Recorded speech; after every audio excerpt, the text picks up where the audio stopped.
સુરતની સ્મીમેર હોસ્પિટલ ફરી વિવાદમાં આવી હતી। દર્દીને ચડતી બોટલ સાથે યુરિનના સેમ્પલ દેવા માટે મોકલવામાં આવ્યો। હોસ્પિટલ કમિટીના સભ્યોએ આ દ્રશ્ય જોતા આ બેદરકારી સામે આવી હતી। સુરત મહાનગરપાલિકા સંચાલિત સ્મીમેર હોસ્પિટલ સતત વિવાદમાં આવતી રહે છે। હજુ તો થાઈ ગર્લ કાંડનો વિવાદ ચાલી રહ્યો છે, ત્યાં વધુ એક વિભાગનો વિવાદ સામે આવ્યો છે। એક દર્દીને ચડતી બોટલ સાથે યુરિનના સેમ્પલ દેવા માટે મોકલવામાં આવ્યો હતો। આ દરમિયાન હોસ્પિટલ કમિટીના સભ્યના ધ્યાનમાં આ બેદરકારી સામે આવી હતી। ત્યારબાદ આ અંગે જવાબદારો સામે પગલાં લેવાની માંગ કરવામાં આવી હતી। સુરતના મહાનગરપાલિકાના હોસ્પિટલ સમિતિના સભ્ય અને આમ આદમી પાર્ટીના કોર્પોરેટર રચના હિરપરાએ જણાવ્યું હતું કે સ્મીમેર હોસ્પિટલમાં બ્લડની જરૂર હોવાથી હું અને કોર્પોરેટર મહેશ અણઘણ સ્મીમેર હોસ્પિટલ ખાતે બ્લડ ડોનેટ કરવા માટે ગયા હતા। ત્યારે એક કરુણ દ્રશ્ય અમને જોવા મળ્યું હતું। એક પેશન્ટ હાથમાં બોટલ ચડતી હોવા છતાં આ બોટલ પોતાની હાથમાં લઈને યુરિનનું સેમ્પલ આપવા માટે જઈ રહ્યા હતા। વધુમાં જણાવ્યું હતું કે આ દ્રશ્ય જોઈને દર્દીને અટકાવીને પૂછ્યું હતું તો તેમણે જણાવ્યું હતું કે હું જે વોર્ડમાં દાખલ છું ત્યાંના નર્સ દ્વારા જણાવવામાં આવ્યું હતું કે તાત્કાલિક તમે આ યુરિનના સેમ્પલને પહોંચાડો, જેથી તે પેશન્ટ તાત્કાલિક આપવા માટે જઈ રહ્યા હતા। જો કે આવી પરિસ્થિતિમાં આ પેશન્ટને કંઈ થઈ જાય તો કોણ જવાબદાર રહેશે?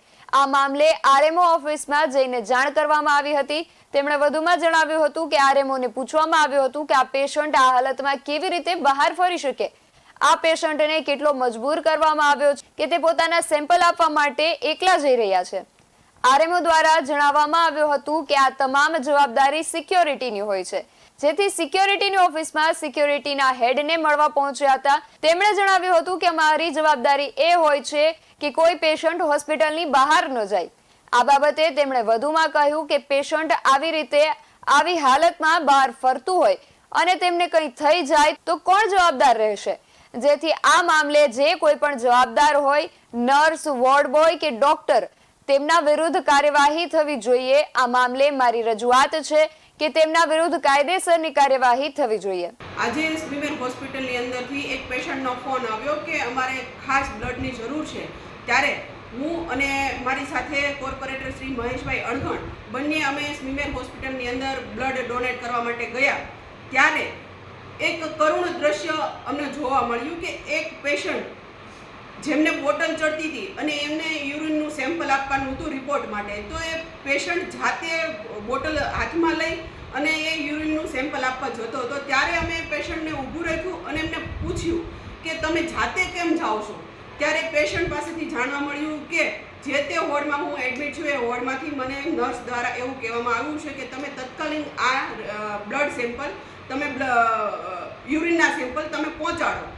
ત્યારે એ પેશન્ટ તાત્કાલિક એ આપવા જતું હતું। ત્યાં આ પેશન્ટને રસ્તામાં કાંઈ થઈ જાય કે કાંઈ પણ થાય અને તો આમની જવાબદારી કોણ લેશે? ત્યારે અમે આરએમઓ સાહેબની ઓફિસમાં ગયા અને આરએમઓ સાહેબને પૂછ્યું કે આવી રીતે પેશન્ટ વોર્ડની બહાર કેવી રીતે ફરે છે અને આ પેશન્ટને કેટલું મજબૂર કરવામાં આવ્યું છે કે જાતે સેમ્પલ દેવા જાય છે।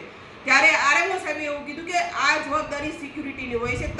ત્યાંથી તાત્કાલિક અમે જ્યારે સિક્યુરિટીની ઓફિસમાં સિક્યુરિટીના હેડને મળવા ગયા ત્યારે સિક્યુરિટીના હેડે એવું જણાવ્યું કે અમારી જવાબદારી મેડમ ખાલી એટલી જ હોય છે કે હોસ્પિટલની બહાર કોઈ પેશન્ટ ના જવું જોઈએ।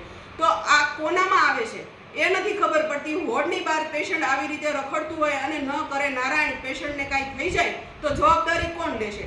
આ સિસ્ટમ કઈ રીતે ચાલે છે તમે જુઓ કે સ્મીમેર હોસ્પિટલની અંદર આટલી બધી ટેકનોલોજી આવી ગઈ છે કે ચાલતા ચાલુ બોટલે પેશન્ટને ઈલાજ મળી રહે। આવી ટેકનોલોજી સ્મીમેર હોસ્પિટલમાં આવી ગઈ છે। જે તે પણ આની સામે જવાબદાર છે કે કોઈ નર્સિંગ સ્ટાફ છે, કોઈ વોર્ડ બોય છે કે કોઈ પણ ડોક્ટર છે કે જેણે આ બેદરકારી દાખવી છે ને એમની સામે કાયદેસરની કાર્યવાહી કરવામાં આવે ને કડક પગલાં લેવામાં આવે એવી મારી રજૂઆત છે। BSN TV ન્યૂઝ સાથે પરેશ રાઠોડ, સુરત।